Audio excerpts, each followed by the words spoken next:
Hello and welcome into another edition of the Weekend Warmup presented by SCSUtickets.com. I'm Sam Getzinger and here is everything you need to know around Husky athletics. This past weekend, the men's soccer team traveled east to take on a pair of conference foes from Michigan. The Huskies fell in two close games, 2-1 to Saginaw Valley State in double overtime, and then 1-0 to Northwood University. This week, they are back on the road to take on Northern Michigan and UW Parkside. Women's soccer team was also at home over the weekend, continuing NSIC play.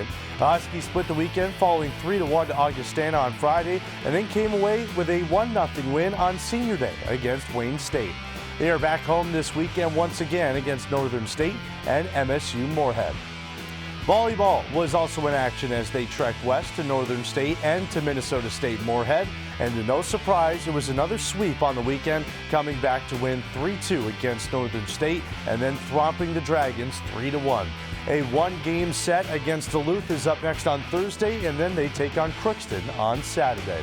And while we're on the topic of sweeps, the men's hockey team held their first full series inside of the Brooks Center this season, with Wisconsin coming to town.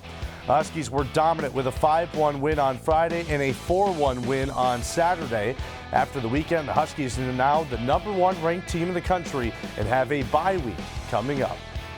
There are still some other programs returning to action this weekend. Women's basketball team see some exhibition play on the road against South Dakota State coming up on Wednesday. Wrestling will hold their red-black scrimmage on Thursday.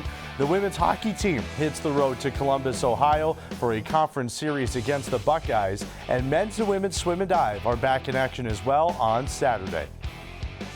That wraps up another edition of the Weekend Warmup presented by SCSUtickets.com. I'm Sam Getzinger, and we'll see you back here next week.